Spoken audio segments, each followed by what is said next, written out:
সূর্য পশ্চিমে ওঠার সময় ঘনিয়ে এসেছে। তবে কি পৃথিবীর সময় প্রায় ফুরানোর দিকে?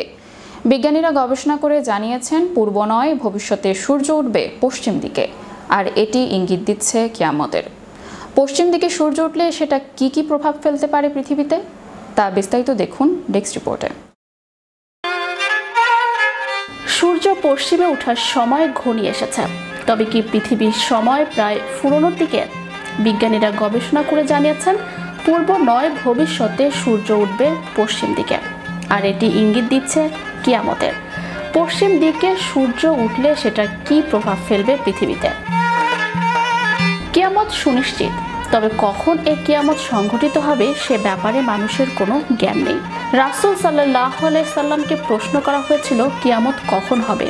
তিনি এ ব্যাপারে কোনো কিছুই বলেননি, কিন্তু তিনি কিয়ামতের অনেক আলামত বর্ণনা করেছেন। পশ্চিম দিকে সূর্য ওঠা হলো কিয়ামতের অনেক বড় আলামতের একটি। এ ঘটনাটি হচ্ছে ঊর্ধ্ব জগতের বিবর্তনকারী সর্ববৃহৎ প্রথম নিদর্শন। আল্লাহ তাআলা বলেন, যেদিন আপনার পালনকর্তার কোনো নিদর্শন আসবে সেদিন এমন কোনো ব্যক্তির বিশ্বাস স্থাপন তার জন্য ফলপ্রসূ হবে না, যে পূর্ব থেকে বিশ্বাস স্থাপন করেনি কিংবা স্বীয় বিশ্বাস অনুযায়ী কোনরূপ সৎকর্ম করেনি। হযরত আবু হুরায়রা রাদিয়াল্লাহু আনহু একটি হাদিসে বর্ণনা করেছেন, রাসূলুল্লাহ সাল্লাল্লাহু আলাইহি সাল্লাম বলেন, পশ্চিম গগন থেকে সূর্য না ওঠা পর্যন্ত কিয়ামত অনুষ্ঠিত হবে না।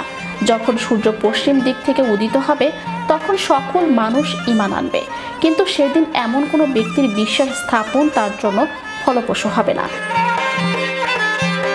যে পূর্ব থেকে বিশ্বাস স্থাপন করেনি কিংবা স্বীয় বিশ্বাস অনুযায়ী কোনরূপ সৎকর্ম করেনি। মুসলিম শরীফের একটি হাদিসে এসেছে যে কিয়ামতের সর্বপ্রথম আলামতের মধ্যে পশ্চিম দিকে সূর্য ওঠা। হযরত আব্দুল্লাহ ইবনে আমর থেকে বর্ণিত, তিনি বলেন, আমি রাসূলুল্লাহ সাল্লাল্লাহু আলাইহি সাল্লামকে বলতে শুনেছি, কিয়ামতের সর্বপ্রথম আলামতের মধ্যে পশ্চিম গগন থেকে সূর্য উদিত হওয়া এবং চাষতের সময়ে মানুষদের উপর জন্তুর আবির্ভাব হবে, যেটি তার সাথীর পূর্বে হোক, দ্বিতীয়টি তার পরই জলদি চলে আসবে।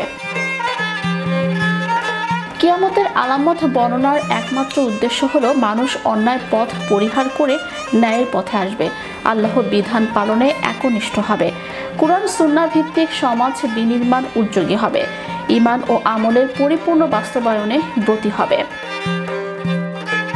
কুরআন ও হাদিসের বর্ণনা অনুযায়ী যেহেতু কিয়ামতের আলামত প্রকাশ পাওয়ার কেউ যদি ঈমান আনতে চায় বা সৎকর্ম করতে চায়, তার এ সৎ কাজ এবং ঈমান গ্রহণযোগ্য হবে না। তাই আল্লাহ তাআলা মুসলিম উম্মার কিয়ামতের আলামতগুলো প্রকাশ পাওয়ার পূর্বেই প্রকৃত ঈমানদার হিসেবে নিজেকে তৈরি করার তৌফিক দান করুন। Channel Europe news desk.